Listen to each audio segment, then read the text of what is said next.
నమస్తే, welcome to SP news. ముందుగా headlines.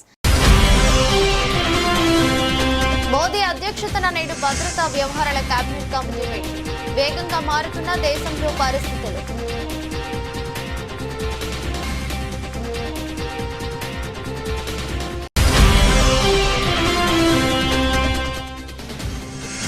Simhachalam ఘటనపై ప్రధాని దిగ్భ్రాంతి.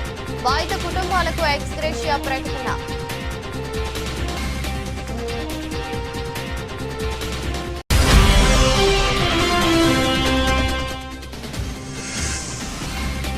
ఢిల్లీలో 2,000 కోట్ల స్కామ్. సిసోడియా జైన్లపై మరో కేసు.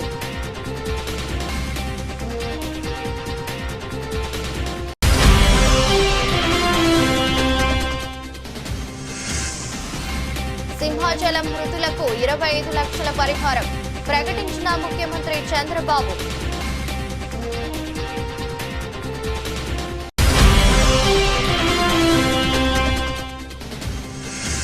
అక్షయ తృతీయ వేళ భారీగా పెరిగిన బంగారం ధర. మళ్లీ 99,000 మార్కు దాటేసిన పసిడి.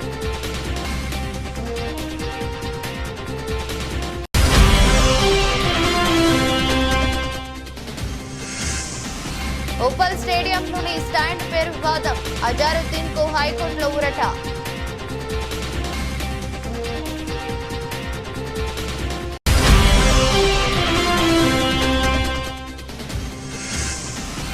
నాని హిట్ 3 సినిమా టికెట్ ధరల పెంపు. ఏపీ ప్రభుత్వం గ్రీన్ సిగ్నల్.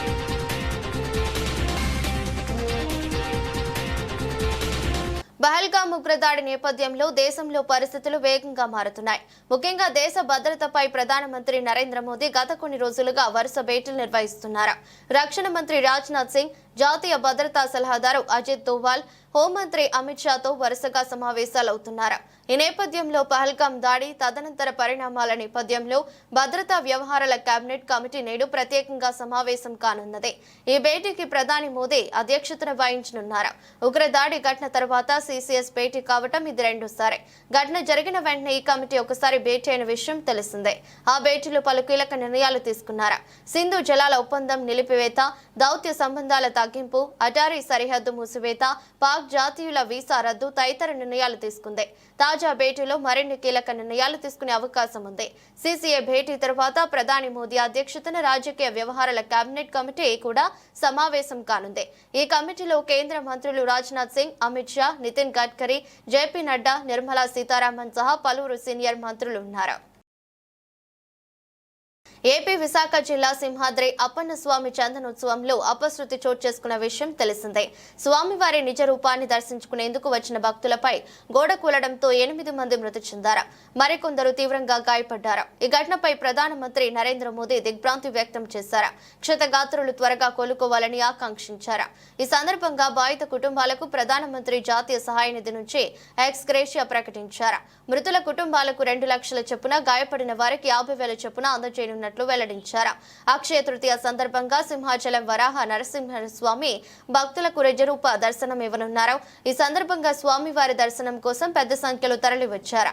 వేకువజామున 1 గంటకు స్వామివారిని సుప్రభాత సేవతో మేల్కొల్పారు. అనంతరం ఆ తర్వాత స్వామివారి దేహంపై ఉన్న చందనాన్ని వెండి బొరిగలతో అత్యంత సున్నితంగా వేరు చేసి నిజరూపంలోకి వచ్చిన స్వామికి విశేష అభిషేకాలు జరిపారు. స్వామి నిజరూపాన్ని దర్శించుకునేందుకు తరలివచ్చిన రాత్రి భక్తులు అక్కడే బస చేశారు. బుధవారం వేకువజామున 2:30 ప్రాంతంలో నిద్రిస్తున్న భక్తులపై గోడ కూలింది. ఈ ఘటనలో 8 మంది మృతి చెందారు. ఢిల్లీ లిక్కర్ స్కామ్ కేసులో ఆరోపణలు ఎదుర్కొంటున్న ఆమ్ ఆద్మీ పార్టీ నేతలు, మాజీ మంత్రులు మనీష్ సిసోడియా, సత్యేందర్ జైన్ల మెడకు మరో అవినీతి కేసు చుట్టుకుంది. ఢిల్లీ వ్యాప్తంగా ఆప్ ప్రభుత్వ హయాంలో చేపట్టిన పాఠశాలలు, క్లాస్ రూమ్ల నిర్వహణలో భారీ కుంభకోణం జరిగిందని అవినీతి నిరోధక శాఖ ఆరోపించింది. ఆప్ హయాంలో మొత్తంగా 12,000 స్కూళ్లు, క్లాస్ రూమ్ నిర్మాణం చేపట్టగా అందులో 2,000 కోట్ల అవినీతి జరిగిందని తేల్చింది. దీనిపై నాటి ఉప ముఖ్యమంత్రి, ఆప్ సీనియర్ నేత మనీష్ సిసోడియా, మాజీ మంత్రి సత్యేంద్ర జైన్లపై కేసు నమోదు చేసింది. ఏసీబీ ఆరోపిస్తున్న ప్రకారం ఆప్ ప్రభుత్వంలో మనీష్ సిసోడియా ఉప ముఖ్యమంత్రిగా వ్యవహరించడంతో పాటు విద్యాశాఖ బాధ్యతలు కూడా నిర్వర్తించారు. సత్యేందర్ జైన్ పీడబ్ల్యూడీ మంత్రిగా బాధ్యతలు నిర్వహించారు. ఆప్ హయాంలో మొత్తంగా 12,748 క్లాస్ రూమ్లు నిర్మించారు. చేశారు. ఈ పనులకు సంబంధించిన కాంట్రాక్టులు దక్కించుకున్న వారిలో ఎక్కువ మంది ఆమ్ ఆద్మీ పార్టీతో సంబంధం ఉన్న వారేనని ఏసీబీ ఆరోపించింది. నిర్మాణ పనులను సకాలంలో పూర్తి చేయలేదని, దాంతో కాంట్రాక్ట్ వ్యయం ఏకంగా 5 రెట్లు పెరిగిందని పేర్కొంది. ఈ నిర్మాణ పనుల్లో అక్రమాలు జరిగాయని సెంట్రల్ విజిలెన్స్ కమిషన్ కూడా నివేదిక ఇచ్చిందని, అయితే ఆ నివేదికను ఆప్ సర్కారు దాదాపు 3 ఏళ్ల పాటు తొక్కిపెట్టిందని ఆరోపించింది. క్లాస్ రూమ్ నిర్మాణ వ్యయం దాదాపు 5 రెట్లు పెరగడంపై బీజేపీ నేతల ఫిర్యాదుతో ఈ వివరాలు వెలుగులోకి వచ్చాయని సమాచారం. ఢిల్లీ ప్రభుత్వంలో కీలక శాఖలను నిర్వహించిన వీరిద్దరూ గత కొంతకాలంగా పలు ఆరోపణలపై చట్టపరమైన చర్యలను ఎదుర్కొంటున్నారు. ఢిల్లీ మద్యం పాలసీకి సంబంధించిన కేసులో సిసోడియా, మనీ లాండరింగ్ ఆరోపణలపై సత్యేందర్ జైన్లు జైలుకు వెళ్లి వచ్చారు. ప్రస్తుతం ఈ ఇద్దరు నేతలు బెయిల్పై బయట ఉన్నారు. ఈ పరిస్థితుల్లో వారిపై తాజా ఆరోపణలు, కేసు నమోదు కావటం ఆప్ వర్గాల్లో కలకలం రేపుతోంది. సింహాచలం శ్రీ వరాహ లక్ష్మీ నరసింహస్వామి ఆలయంలో 300 రూపాయల టికెట్ కౌంటర్ వద్ద గోడకూలి మృతి చెందిన వారి కుటుంబాలకు రాష్ట్ర ప్రభుత్వం 25 లక్షల పరిహారం ప్రకటించింది. గాయపడిన వారికి 3 లక్షలు చొప్పున అందించనున్నట్లు తెలిపింది. గోడకూలి 8 మంది భక్తులు మృతి చెందడంపై తీవ్ర దిగ్భ్రాంతి వ్యక్తం చేసిన ముఖ్యమంత్రి, మంత్రులు ఉన్నతాధికారులతో టెలికాన్ఫరెన్స్ నిర్వహించారు. ఈ సందర్భంగా పరిహారం అందజేయాలని ఆదేశించారు. అలాగే బాధిత కుటుంబ సభ్యులకు దేవాదాయ శాఖ పరిధిలోని ఆలయాల్లో అవుట్సోర్సింగ్ విధానంలో ఉద్యోగం కల్పించాలని సూచించారు. టెలికాన్ఫరెన్స్ లో మంత్రులు అనిత, డోలా బాల వీరాంజనేయ స్వామి, అనగాని సత్యప్రసాద్, ఎంపీ భరత్, సింహాచల దేవస్థాన అనువంశిక ధర్మకర్త అశోక్ గజపతిరాజు పాల్గొన్నారు. ప్రమాదం జరిగిన తీరు, క్షతగాత్రులకు అందుతున్న వైద్య సహాయంపై వివరాలు అడిగి తెలుసుకున్నారు. చంద్రబాబు ఘటనపై 3 సభ్యుల కమిటీతో విచారణ ఆదేశించారు. ఏపీ కాంగ్రెస్ చీఫ్ వైఎస్ షర్మిలను పోలీసులు గృహ నిర్బంధం చేశారు. విజయవాడలోని ఆమె నివాసం నుంచి బయటకు వెళ్లకుండా ఆమెను అడ్డుకున్నారు. దీంతో ఆమె ఇంటి వద్ద ఉద్రిక్తత పరిస్థితులు నెలకొన్నాయి. పూర్తి వివరాలకు వెళితే 2015లో ప్రధానమంత్రి నరేంద్ర మోదీ అమరావతి రాజధానికి శంకుస్థాపన చేసిన ప్రాంతమైన ఉద్దండరాయునిపాలెంను సందర్శించాలని షర్మిల నిర్ణయించుకున్నారు. ఈ మేరకు ఆమె పర్యటనకు సిద్ధమవుతుండగా పోలీసులు రంగప్రవేశం చేశారు. షర్మిల పర్యటనకు అనుమతి లేదని వారు స్పష్టం చేశారు. షర్మిల ఇంటి నుంచి బయటకు వెళ్లే మార్గంలో బారికేడ్లను ఏర్పాటు చేసి పర్యటనను అడ్డుకున్నారు. ఈ క్రమంలో పోలీసులతో ఆమె వాగ్వాదానికి దిగారు. పోలీసుల తీరుపై తీవ్ర ఆగ్రహం వ్యక్తం చేశారు. తాను ఖచ్చితంగా ఉద్దండరాయునిపాలెం వెళ్లి తీరుతానని, తనను అడ్డుకునే హక్కు పోలీసులకు లేదని చెప్పారు. అయినప్పటికీ పోలీసులు ఆమెను బయటకు వెళ్లేందుకు అనుమతించలేదు. ప్రస్తుతం ఆమె నివాసం వద్ద హైటెన్షన్ వాతావరణం నెలకొంది. షర్మిల ఇంటి వద్ద ప్రస్తుతం పోలీసుల బందోబస్తు కొనసాగుతోంది.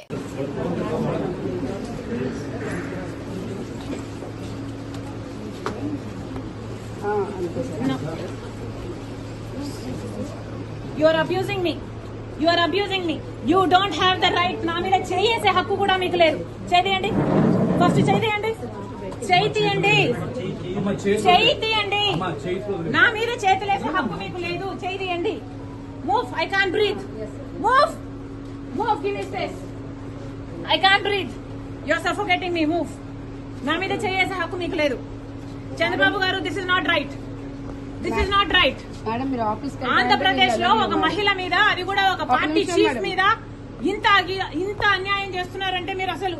మేడం ఆఫీస్ కి వరకు వెళ్తాండి మేడం, అక్కడి నుంచి లెట్ మీ గో. మీరు కోఆపరేట్ చేస్తారు. Okay, let me go to my office. మీరు ఆఫీస్ కి వెళ్తారు. Let me go to my office. Office కి ఓన్లీ ఆఫీస్ కి let me go to my office. Will you cooperate చేసి ఆఫీస్ కి వెళ్తారు? I have always cooperated with law and order.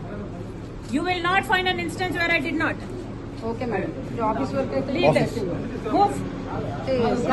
Andhra Pradesh ఉప ముఖ్యమంత్రి పవన్ కళ్యాణ్ కుమారుడు మార్క్ శంకర్ ఇటీవల సింగపూర్ లో జరిగిన అగ్ని ప్రమాదంలో తీవ్రంగా గాయపడిన విషయం తెలిసిందే. పాఠశాలలో జరిగిన ఈ ప్రమాదంలో గాయపడిన మార్క్ సింగపూర్ లోని ఆసుపత్రిలో కొంతకాలం చికిత్స పొందిన తర్వాత హైదరాబాద్ కు తిరిగి వచ్చారు. అయితే అతని ఆరోగ్య పరిస్థితి ఇంకా పూర్తిగా మెరుగుపడలేదని పవన్ కళ్యాణ్ వెల్లడించారు. పహల్గామ్ ఉగ్రదాడి ఘటనలో చనిపోయిన మృతులకు నివాళులర్పించే కార్యక్రమంలో భాగంగా మంగళగిరిలో జరిగిన సమావేశంలో పవన్ కళ్యాణ్ మాట్లాడుతూ తన కుమారుడు మార్క్ ఆరోగ్య పరిస్థితి గురించి వివరించారు. అగ్ని ప్రమాదంలో మార్క్ శంకర్ ఊపిరితిత్తుల్లోకి పొగ చేరడంతో బ్రాంకోస్కోపీ చేయించామని, ఆ తర్వాత హైదరాబాద్ తీసుకొచ్చామని చెప్పారు.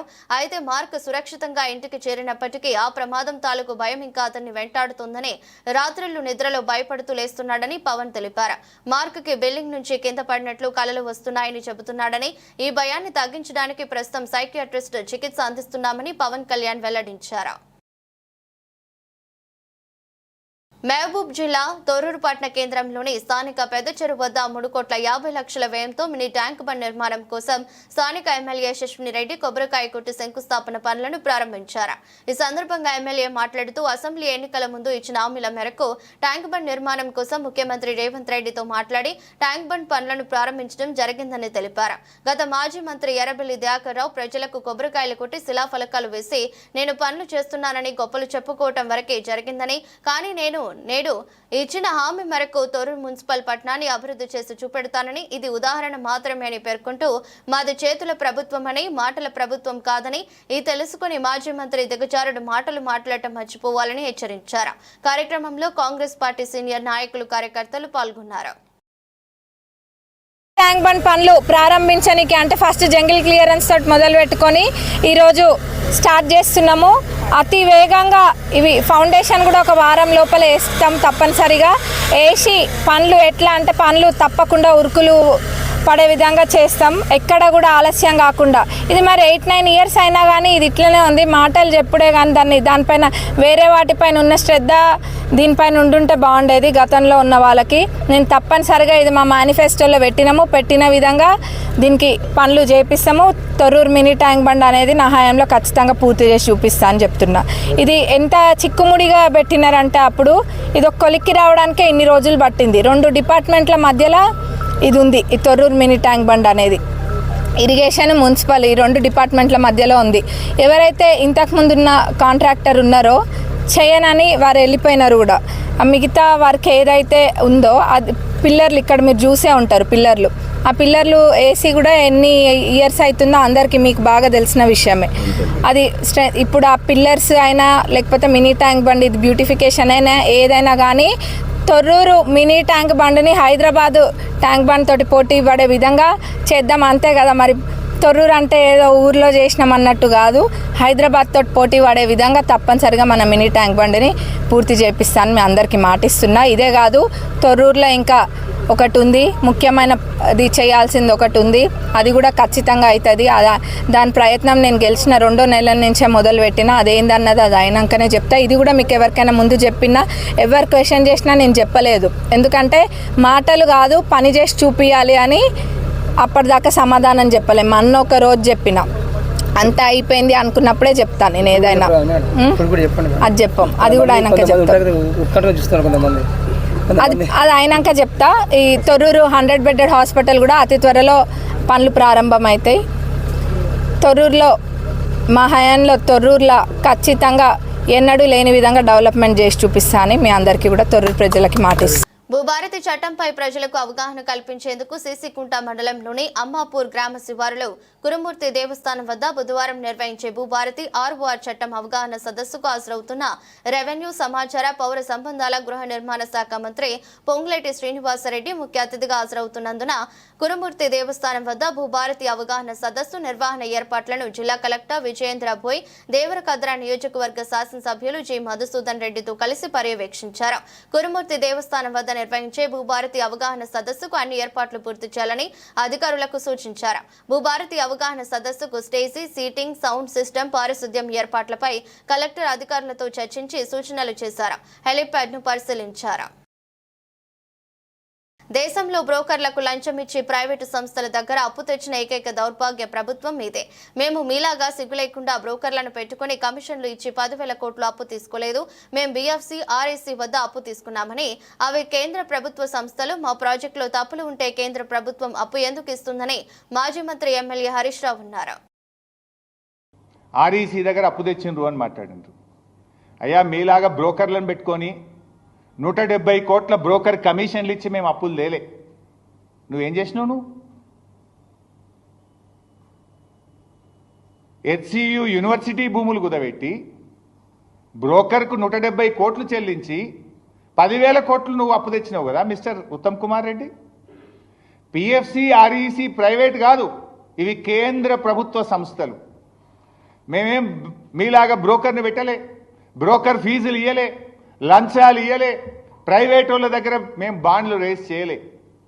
మేము తెచ్చింది కేంద్ర ప్రభుత్వం దగ్గరనే తెచ్చినాం. తప్పు ఉంటే కేంద్ర ప్రభుత్వం ఇస్తుందా? If our project is wrong, if DPR is not there, how central government will give us the loan? PFC ఆర్ఈసీఎం ప్రైవేట్ సంస్థలు కావు. నువ్వు 10,000 కోట్ల అప్పు తేవడానికి 170 కోట్ల లంచం ఇచ్చిన గవర్నమెంట్ ఈ కాంగ్రెస్ గవర్నమెంట్. సిగ్గు లేకుండా మీరు మాట్లాడుతున్నారు. తలకాయ ఏడబెట్టుకుంటారు మీరు. ఈ దేశంలో ఈ రాష్ట్ర చరిత్రలో అప్పు తేవడానికి లంచం ఇచ్చిన సర్కార్ రేవంత్ రెడ్డి సర్కార్, ఉత్తమ్ కుమార్ రెడ్డి సర్కార్. ఇంతకంటే నీతి బాహ్యమైనటువంటి, ఇంతకంటే దివాలకోర్ దిక్కుమాలిన చర్యలు ఉండవు. ఇంకా మా గురించి మాట్లాడతావు నువ్వు సిగ్గు లేకుండా. నువ్వు వాడినేవు కనుక నేను వాడుతున్నా పదం, లేకపోతే నేను వాడేవాడిని కాదు. అమరావతిలో మే 2వ తేదీన జరగనున్న పునఃప్రారంభ కార్యక్రమానికి విచ్చేయనున్న భారత ప్రధాని నరేంద్ర మోదీ సభను విజయవంతం చేద్దామని గుంటూరు పశ్చిమ నియోజకవర్గ ఎమ్మెల్యే గల్లా మాధవి పిలుపునిచ్చారు. మంగళవారం గుంటూరు జిల్లా టీడీపీ కార్యాలయంలో ఎమ్మెల్యే గల్లా మాధవి అధ్యక్షతన నియోజకవర్గ విస్తృత స్థాయి సమావేశం జరిగింది. కార్యక్రమ ప్రధాన ఎజెండాగా గుంటూరు పశ్చిమ నియోజకవర్గంలో తెలుగుదేశం పార్టీ సంస్థాగత ఎన్నికల నిర్వహణ మరియు ప్రధానమంత్రి నరేంద్ర మోదీ అమరావతి పర్యటనకి జన సమీకరణ గురించి చర్చించారు. అదేవిధంగా యువగలం పాదయాత్రలో ఆంధ్రప్రదేశ్ యువతకు ఎన్నికల్లో ఇచ్చిన మాటకు కట్టుబడి మెగా డిఎస్సికి నోటిఫికేషన్ ఇచ్చిన ఇన్ఫర్మేషన్ టెక్నాలజీ మరియు మానవ వనరుల శాఖ మంత్రి నారా లోకేష్ కి ధన్యవాదాలు మరియు తెలుగుదేశం పార్టీలో కష్టపడిన నేతలకు న్యాయం చేసేలా కోవెలమూడి రవీంద్రకి మేయర్ పదవి కేటాయించిన ముఖ్యమంత్రి నారా చంద్రబాబు నాయుడుకి ధన్యవాదాలు తెలిపి తీర్మానాలు చెప్పారు. 2వ తారీఖున జరగబోతున్న మోడీ గారి మనకి మన ఆంధ్ర రాష్ట్రానికి వస్తున్నారు. మన అమరావతి రాజధాని శంకుస్థాపన పునర్నిర్మాణం కోసం చేసుకోబోయే శంకుస్థాపనలో పాల్గొంటున్నారు. రెండవది మరి మనకి కూటమి ప్రభుత్వం ఏర్పడి 9 నెలలు అవుతుంది. కొత్త కమిటీ ఫామ్ చేసుకోవాలి. ఇప్పటికే మనకి టైం పీరియడ్ అనేది ఇచ్చారు. ఇంకా కనకాచారి గారు చెప్పారు. ఈ 15వ తారీఖు కల్లా కూడా ఈ యొక్క కమిటీలన్నీ కూడా పూర్తి చేసుకోవాల్సిన అవసరం ఉంటుంది. సో ఈ 2 అంశాలు మనకి ఇక్కడ మన ఎజెండా. అంతకంటే ముందుగా ఈరోజు మన నగర అభివృద్ధి కోసం ఒక చక్కటి నిర్ణయం తీసుకున్నాం. ఒక ప్రతిష్టాత్మకమైన విజయాన్ని సొంతం చేసుకున్నాం. మన నాయకుడిని మన నగరాభివృద్ధి కోసం అందరం కూడా కలిసికట్టుగా ఎన్నుకొని కోవెలమూడి రవీంద్ర గారిని చాలా అద్భుతంగా నిర్వహించారు. ఈరోజు మేయర్ పీఠం మీద ఒక మంచి సమర్థవంతుడైన నాయకుడిని మనం కూర్చోబెట్టాం. ఆయనకి ప్రత్యేకమైన శుభాకాంక్షలు. అదేవిధంగా సహకరించిన ప్రతి ఒక్కరికి కూడా పేరు పేరున కృతజ్ఞతలు. మరో రెండో విషయం, మరి మనకి యువగలంలో లోకేష్ గారు ఏదైతే మనకి ప్రామిస్ చేశారో, మన పిల్లలకి ఉద్యోగాల కోసం ఏ డిఎస్సి అయితే మనకి ప్రామిస్ చేశారో దానికి నోటిఫికేషన్ జారీ చేయడం, మన పిల్లలు ఇప్పటికే వాటిల్లో ప్రిపరేషన్ కి మునిగిపోవడం చాలా సంతోషం. ఈ 2 అంశాలు ఈరోజు తీర్మానాలుగా మనం చెప్పుకున్నాం. అయితే అజెండాలోకి వస్తే ఫస్ట్ రేపు జరగబోయే సభ గురించి మనం మాట్లాడుకోవాలి. మరి కళల రాజధాని అమరావతి 5 సంవత్సరాల నుంచి గత ప్రభుత్వం ఈ రాజధాని పేరుతో ఏం చేస్తుందో మనందరికీ తెలుసు. రాజధాని లేని రాష్ట్రంగా మనల్ని ఉంచోబెట్టి యావత్ ప్రపంచం కూడా అవహేళన చేసే విధంగా మన గత ప్రభుత్వం మన ఆంధ్రుల్ని అవమానించింది.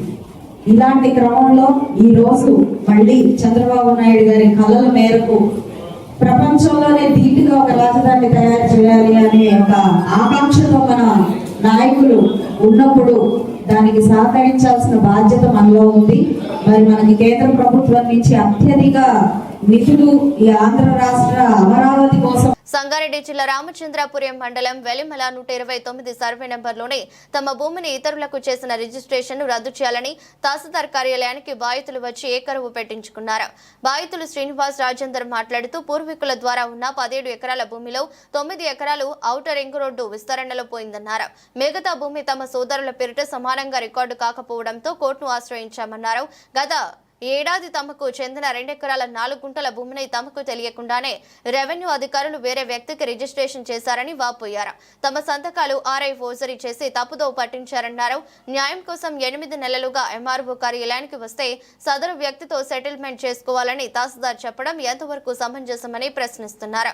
కోట్ల విలువ గల తమ భూమిని సమాన హక్కులు కల్పిస్తూ 33 గుంటల చొప్పున 3 భాగాలుగా రికార్డులు సరిచేసి సంబంధిత అధికారులు రిజిస్ట్రేషన్ చేయించాలని, లేని పక్షంలో మాకు ఆత్మహత్య శరణ్యమని ఆవేదన చెందుతున్నారు. ఇదిలా ఉంటే ఆ భూమి రిజిస్ట్రేషన్ కోసం స్లాట్ బుక్ అయింది. రిజిస్ట్రేషన్ చేశామని తహసీల్దార్ సంగ్రామ్ రెడ్డి చెబుతున్నారు.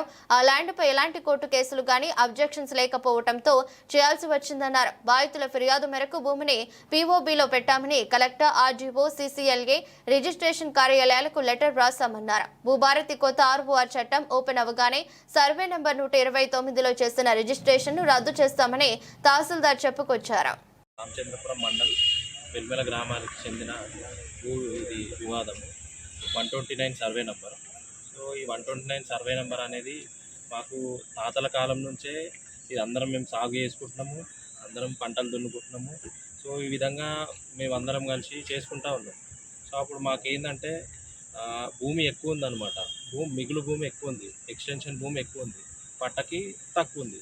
సో ఇది ఏమైంది, ఆఫ్టర్ 60 ఇయర్స్ తర్వాత ఈ ఎక్స్టెన్షన్ భూమి అనేది ఏదైతే వచ్చిందో 4 ఎకరాల 38 గుంటలు అనేది మనకు extension additional collector order pass చేశారు. సో మాకు ముందు 7 ఎకరాల 24 గుంటలు ఏదైతే ఉందో ఈ 7 ఎకరాల 24 గుంటలకి పార్టిషన్ అనేది ఈక్వల్గా జరిగింది. ముత్తయ్యకి ముగ్గురు ఎవరైతే ఉన్నారో కొడుకులు, రాజమ్మ, మళ్ళా పెద్ద మల్లయ్య, పెంటమ్మ, వీళ్ళకి ముగ్గురికి ఎకర 11, ఎకర 10 చొప్పున వీళ్ళందరికీ ఈక్వల్గా డివైడ్ చేయడం జరిగింది ఎప్పుడైతే ముందు ఓల్డ్ పట్టా ఉన్నప్పుడు. అదే విధంగా ఇప్పుడు 4 ఎకరాల 38 గుంటలు ఏదైతే ఎక్స్టెన్షన్ భూమి వచ్చిందో మా ముత్తయ్య వాటాకి 2 ఎకరాల 19 గుంటలు అనేది మాకు షేర్ డివైడ్ అవుతుంది. సో అదేవిధంగా ముందు పట్టా ఏదైతుందో ఆ ముందు పట్టాని మాకు ఎట్లయితే ఈక్వల్గా డివైడ్ చేసిరో ఇప్పుడు వచ్చిన మిగులు భూమి ఏదైతే ఎక్స్టెన్షన్ ఉందో మనకు సప్లిమెంటరీ సేట్వార్ ప్రకారంగా చెరి 33 గుంటలు ఒకరికి, మాకు రాజమ్మ, పెంటమ్మకి ముగ్గురికి 33 గుంటలు రావాలి. పెద్ద మల్లయ్య అనే పర్సన్ కూడా 33 గుంటలు రావాలి. సో ఈ 33 గుంటలు మాకు ఈ డిస్ట్రిబ్యూషన్ సరిగ్గా జరగలేదు. సో మేమేం కోరుతున్నామంటే ఈ తహసీల్దార్కి కానీ కలెక్టర్ గారికి కానీ మాది ఏదైతే భూమి ఉందో మాకు ఈ 2 ఎకరాల 19 గుంటలు ఈ ఈక్వల్ డివైడింగ్ షేర్ 33 గుంటలు మాకు ఈక్వల్ డివైడింగ్ షేర్ మాకు కావాలి. సో మేము ఇప్పటి నుంచే కాదు, మేము 8 నెలల నుంచి కూడా ఇక్కడ తహసీల్దార్ దగ్గరికి వస్తూ ఉన్నాము. కానీ ఎటువంటి మాకు ఈ మూమెంట్ అనేది అసలు జరగడం లేదు. సో ఇప్పుడు మా డిమాండ్ ఏంటంటే మా 33 గుంటలు మాకు చేసి ఇచ్చేయాలి. రాజమ్మకి 33 గుంటలు, పెంటమ్మకి 33 గుంటలు. సో ఈ అడిషనల్ ఏదైతే కలెక్టర్ పాస్ చేసిండో ఈ ఆర్డర్ ప్రకారమే మేము కోరుతున్నాము. యాజ్ పర్ లీగల్గానే మేము కరెక్ట్గా ఉన్నాము. ఇది మా డిమాండ్.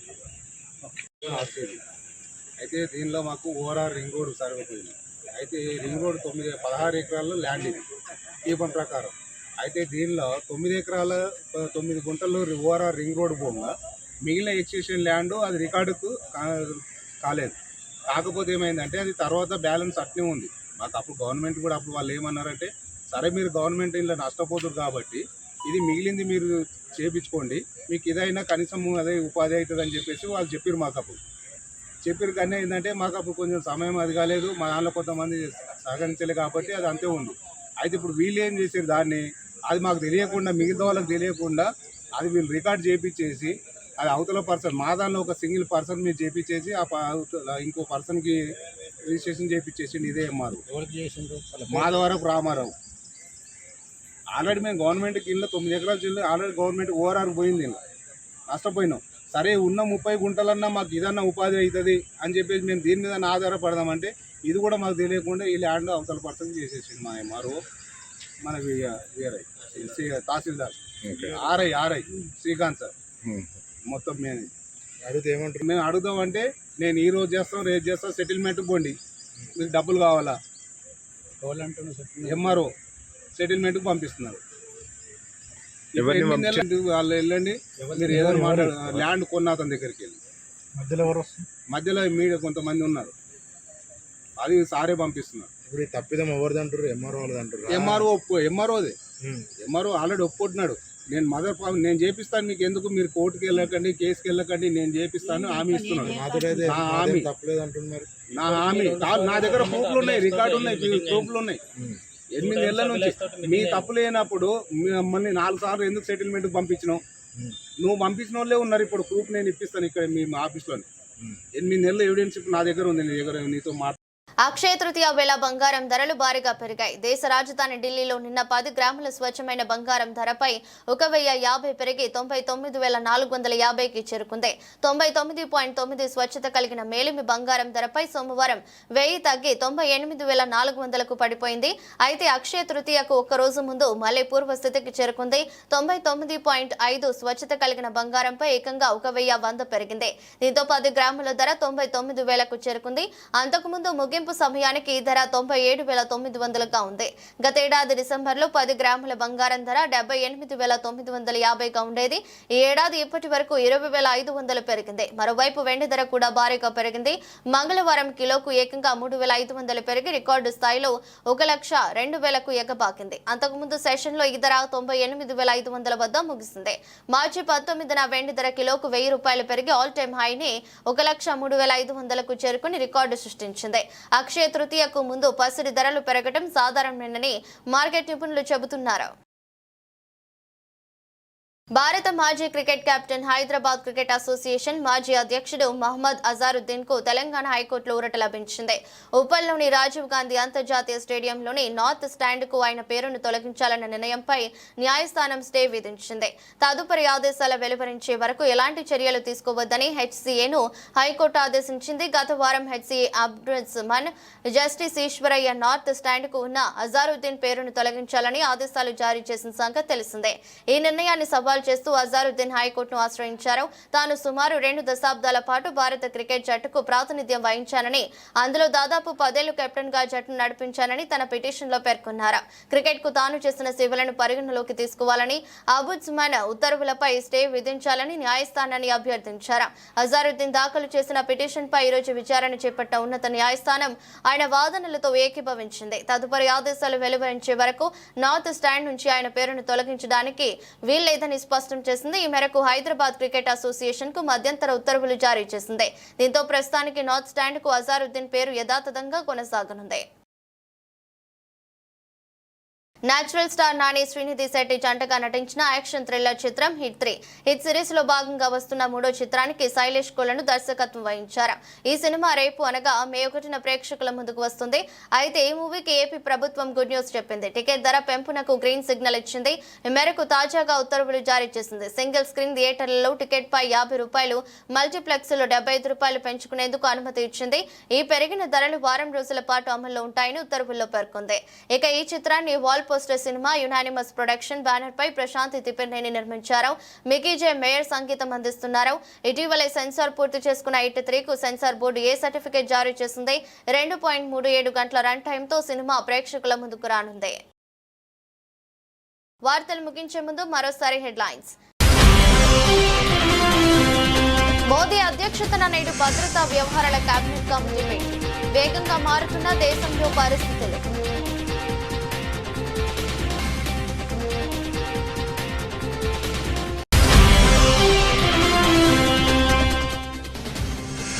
సింహాచలం ఘటనపై ప్రధాని దిగ్భ్రాంతి.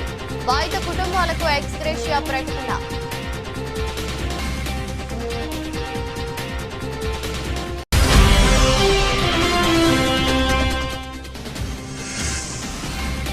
ఢిల్లీలో 2,000 కోట్ల స్కామ్. సిసోడియా జైన్లపై మరో కేసు.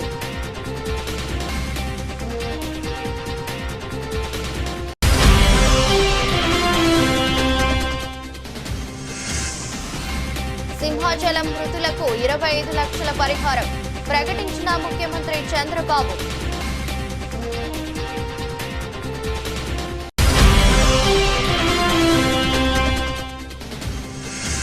అక్షయ తృతీయ వేళ భారీగా పెరిగిన బంగారం ధర మళ్లీ 99,000 మార్కు దాటేసిన పసిడి.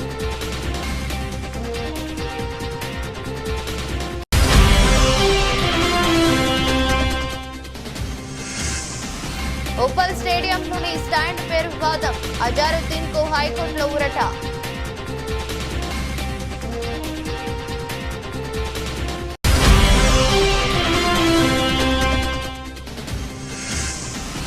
నాని హిట్ 3 సినిమా టికెట్ ధరల పెంపు. ఏపీ ప్రభుత్వం గ్రీన్ సిగ్నల్.